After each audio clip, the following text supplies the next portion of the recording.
All right, guys, you can tell by the thumbnail that we are going to be cooking some tofu today. We're going to make it a little bit differently than most people are used to. We're going to be making it in an Instapot. Now, it is lunchtime. It's about 11:30 or so, and I usually take a little bit of time to eat, which I've already done real quick, and then I will usually make something for dinner ahead of time. That is key to eating healthy. Being prepared is simply pre-prepping food. Now, some people say, hey, I don't work from home like you do most of the time. I can't do that kind of thing. Well, again, you can make it the night before. You can make it in the morning before you leave for work. Instapots are awesome, and I highly recommend them. Basically, this is used to cook rice, which we're going to be putting in here. And there's a couple different things you can do. You can use some wild rice, which is, of course, better than white rice because it's going to have more fiber and protein. And you can also do quinoa or something like that. One of our favorite things that we've gotten into lately is brown rice medley from Trader Joe's. This stuff's awesome, guys. As you can see, it has not only the brown rice, but it also has the barley. This is black barley. And it also has radish seeds in it, which we've never had before. And they're kind of cool. They give a little added something that's not there. We're going to just put this whole pack in. I think it's like 2.5 cups. And what we're going to be using as a base is this organic vegetable stock, which you basically just got at the grocery store. It is not low sodium. However, you have to remember, we're not going to be using the whole thing. And here's why we're not going to be using the whole thing. This is the little secret about tofu that most people are not really familiar with. They say, I don't like tofu. It's kind of soft. It doesn't taste like cubes of chicken. Well, first of all, if you put it in a broth, it is going to. The other thing we're going to do is we're going to make it with lots of mushrooms. We have 3 of these. So that's going to be 24 ounces. Quick math test. 24, 8 times 3. 24 ounces of baby bell mushrooms. Now, I do get them pre-sliced to save time, and they are thick. And, of course, we always talk about the brown mushrooms because brown mushrooms have vitamin D. Yes, a very essential nutrient. So, here's what we're going to do. We're going to take 3 of these guys. We're going to put them in here with the rice. And here's what we're going to do with this tofu. This is the extra firm tofu. Now, there's a lot of people out there who say, hey, again, I don't really love that kind of tofu. Find the firmest tofu you can. By cooking it in a pressure cooker and with some type of grain, here's what's going to happen. That grain, we're going to put less vegetable stock than the recipe calls for. That is going to draw the moisture out of this and make this even more dense and taste even more like little chunks of chicken in here. The difference is, unlike chicken, this has 0 cholesterol and this has 0 saturated fat. So if you're really trying to get your LDL down nice and low and you want a lot of protein, guys, this has 75 grams of protein for like $2.50. Try to find some chicken that costs that much and comes with no cholesterol, saturated fat. So we're going to actually be taking about 1.5 blocks of this, which is somewhere close to like 110 grams of protein. Not to mention that every 1/4 cup of this has 6 grams of protein in it. Mushrooms have a little bit of protein too, believe it or not. So let's show you how to do this real quick. All right, one of the things you're going to do is you're going to take out your little pot thing. I'm going to go ahead and plug that in so it kind of starts warming up and getting ready to go. And you don't necessarily have to add oil, but I do take about 1/2 tablespoon of flaxseed oil. You guys know we love flaxseed oil. The reason we like flaxseed oil is omega-3s. Now, Trader Joe's finally, after years and years and years of me bothering them and bugging them, started making their own flaxseed oil. Guys, this is a fantastic deal for like $8.99. Can't beat it anywhere on the planet, probably. It's organic flaxseed oil, and they have the lignans in there, which is kind of like some of the fiber in the bottom, which is an awesome, awesome part. You can see it there in the bottom, which is an awesome part of flax seeds because it's really, really a good probiotic, so you want to shake it up real good. Again, you don't necessarily have to put oil in here if you don't want, but I get annoyed when stuff sticks, and so I take about 1/2 tablespoon and a paper towel, and I just kind of wipe everything up. All right, there you go. Just kind of wipe that up there. And again, if you don't have a Trader Joe's or anything to buy you, this is a pretty good alternative. This is going to be a little bit more expensive. It is a huge bottle, and of course, Swanson and places like that sell it. Again, we do recommend it. Just like a tablespoon has an entire day's worth of omega-3s in it. It's unbelievable. All right, we're going to go ahead and take this and dump this in there. Actually, I'm sorry. We're going to do the mushrooms first. Honestly, these are like pre-cut, pre-washed mushrooms and everything. They're super, super easy to get this way. It does save a lot of time. And again, we like a lot of them. So we're going to put a lot in there. The reason that I wait to put the rice in is because I get the tofu and the mushrooms in first. and then the rice kind of goes in and kind of fills in the cracks and stuff like that. You can actually put a little bit in now. Remember, even though it looks like this is almost full, these mushrooms are going to reduce a lot, and the water is going to be drawn out of them by the rice or whatever grain you put in there, and they're going to be so incredibly perfect and amazing. All right, there you can see I put about half this bag in and shifted it around, and you can see it kind of filled in all those cracks of the mushrooms. Now we're going to cut up the tofu. Okay, so we've got a block and a half of tofu. That's somewhere around 110 or so grams of protein right here. Again, I took the other half, threw it in a Ziploc bag. Now, you can freeze this. A lot of people do prefer to freeze it because it will stay good pretty much forever. And it does actually give it more texture. So if you were to open this up and then slice it up and use it like, let's say, as a chicken breast or something, it's going to have more texture after you freeze it and thaw it. Lots of people do that. We don't really bother because we're pretty used to this. And again, this is the super firmest tofu we've ever had. If you don't live by a Trader Joe's, or if you can't find super firm tofu, by freezing and thawing it, in addition to the process that we're going to show you today, it will be good. Jack and Pamela absolutely love this recipe. This is one of their favorite things, and they're going to be stoked that I made it today. Again, when I get done working, I'm going to go pick Jack up from school, and Pamela's going to come home from work, and they're going to devour this. They love it. Okay, I cut that block and a half into kind of like dice-sized pieces, square centimeters, whatever you want to call it. And then we're going to put them in here.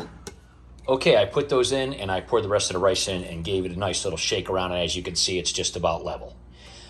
If you really want, you could take like a glass or something. You can kind of smash it down a little bit. I know it says not to fill it all the way. That's okay. We do it all the time, and it works fine. You have to remember that all those mushrooms that are down here are going to reduce, and the water is going to come out of them and go into this barley and rice and stuff like that, okay? Which brings me to the broth. Now, we do usually try to find a low sodium or something like that. This was just the only thing they had at the store that was organic and had a lower sodium than normal. So you look at this and you go, holy cow, that's a lot of sodium. Now, if you look at this, it says there's 4 servings, 1 quart, 4 cups. These usually, if you measure them, have about 5 cups actually. 4.5 to 5 cups. This is a really good vegan one. It's just kind of like our grocery store's one because it's the one that they had. It was like $2. Great deal.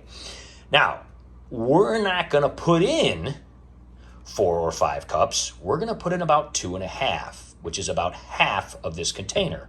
So you can actually make this recipe twice off of this. Again, that's going to be about 1,000 milligrams of sodium, but that's the whole entire thing because there's not any other sodium in this, okay? You can add some garlic, you can add some pepper, you can add whatever spices you want. It's actually going to taste pretty good. Now, if you just put this in and just cook this, it's going to be awesome. One of the things that Jack and Pamela love, though, is this stuff. We've done videos on this before. It is a vegan kale and cashew basil pesto. Again, there's about 4 servings in this, which is going to add another 1,000 milligrams of sodium. So in this entire meal, 2,000 milligrams of sodium. Now, remember, we try to keep our sodium less than 1,000 a day. We're going to get so many servings out of this. This is going to be about 8 to 10 meals, which means each serving is only going to have about 200 milligrams of sodium. Only 1/5 of the 1,000 we try to stay under, even by using both of these pre-made products. So, still very low because hardly anything in here has anything in it. Now, if you wanted to use a no sodium one, you could. We just couldn't find one at the time, and I was pinched for time at the grocery store. The other thing is you don't have to use something like this, but this is amazing creamy goodness. And honestly, 1 tub of this gives this thing an amazing, awesome taste. So completely up to you. A couple varieties there of things that you can do. All right, I put my 2.5 cups in. Again, some people might be nervous about this. Trust me when I tell you it's going to be fine because those mushrooms are full of water and it's going to draw more out of this tofu. So you go ahead and you put that right in there. I'm actually going to put this back in the fridge. I just took it out to show you guys. I don't put this in while I'm cooking it.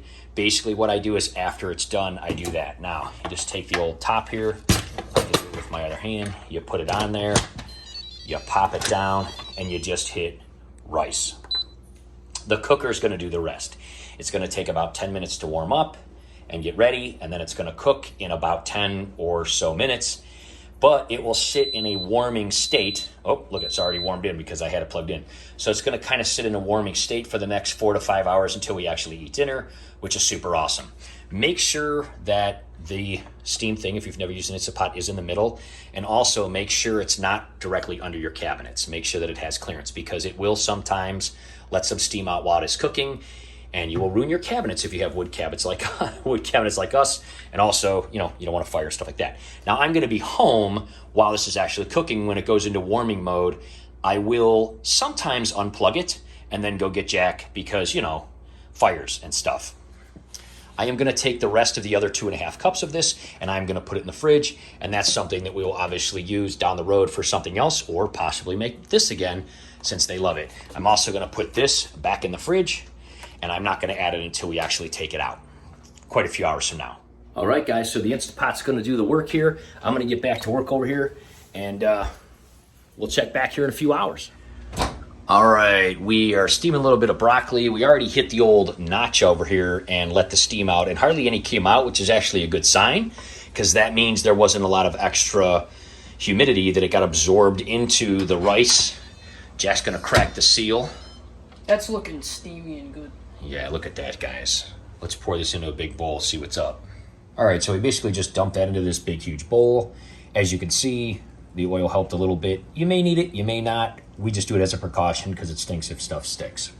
Jack's just kind of gingerly tossing this around, kind of mixing things in. As you can see, the rice and everything very, very, very moist. Now, if you look at this, I'm going to do a real good close-up on this tofu. You can see how it kind of shrinks down. I'm steaming up the lens. See this piece right here on that? See how it kind of constricts and consolidates and shrinks down and has even more firmness to it. It's quite hot, but again, you could see that. So it looks... It's very much like little pieces of chicken breast. Now, it's, again, in its own right, it's delicious just like that, isn't it, buddy? Yeah, it's pretty good. We've already sampled a couple pieces. It's quite good, just with the broth and the mushrooms and everything and that. But, again, you could just go from here. You could do peppers and garlic and onions and things like that. You could put more things in there if you want before you do it. That's all fine, too. But these guys really like this, so we're going to go ahead and just pour this on into this bowl, just one tub, and just mix it all together. All right, guys, so this is a little bit solid because it was in the refrigerator. We actually keep it in the fridge before we put it in because this is so hot when it comes out of this Instant Pot and under this pressure that this kind of actually helps to cool it off so that we can eat it right away.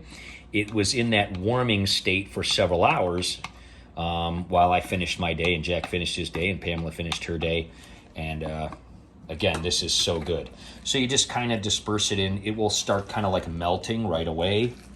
And you just kind of start mixing in. Again, you don't want to be too forceful because you can actually kind of break the tofu up and stuff.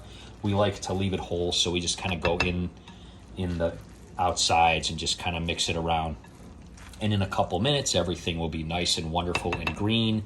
Again, the way that this is made is from, look, I got a little on my finger. Yummy. Kale, cashew, and basil pesto. Again, you are going to get a little bit of saturated fat from the cashews. However, no dairy or any of that kind of stuff. This is really good stuff. I think it's only about $3 or $4 a tub. So I'm going to start mixing this, and then we're going to give it a try. All right, I believe it's had a proper wang jangling, would you say? I'd say so, yeah. Ready to eat, man? It looks pretty delectable. All right, we popped the top right on that. Look at how steamy it is already. Pamela's working late tonight, so we're going to save her some. Got us a big old plate right here. Look at that mamma jamma. Lacey's like, yay, I want some. Look at that, man. That is a mountain of goodness. All right, this is just phenomenal. How you liking it, dude? It's pretty good. It's almost like a hearty risotto, you know what I mean? Right, well, this medley of grains that Trader Joe's has is absolutely phenomenal. I mean, it's one of our favorite things. Better than just rice and that. Those radish seeds, give it a lot of stuff, and the barley. We've used barley in a lot of recipes, and we tell people too, get some barley. Change it up once in a while. It's beefy. It's thicker and got a lot more texture than rice in that too, doesn't it? What do you think about the mushrooms and tofu? I like the mushrooms in here. I always like mushrooms, especially with pesto. I think it's a nice addition. Yeah. But the thing with tofu is, I've talked about this before, people don't actually some people don't like the texture of tofu, but if you cook it right, or you steam it or fry it, even by itself, I just like the texture. I just like the taste to it. Yeah. This way, though, it's the densest. I mean, the density is the best word to describe it, isn't it? The way that the... Yeah, not even because it tastes like meat. It just has its own type of taste. Yeah, it definitely has a thicker density and texture to it.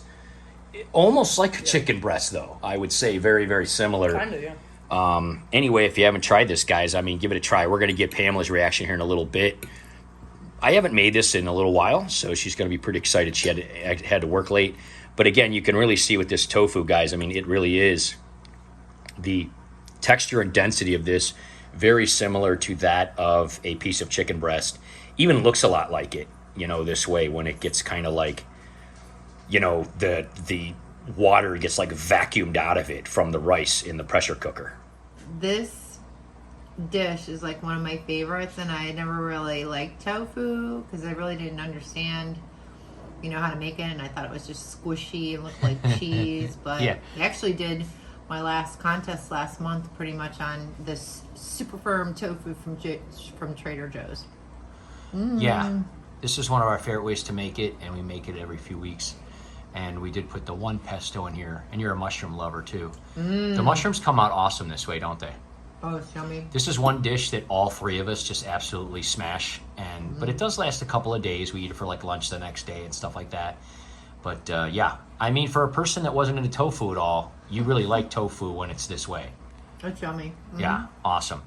Lacey wants to try it.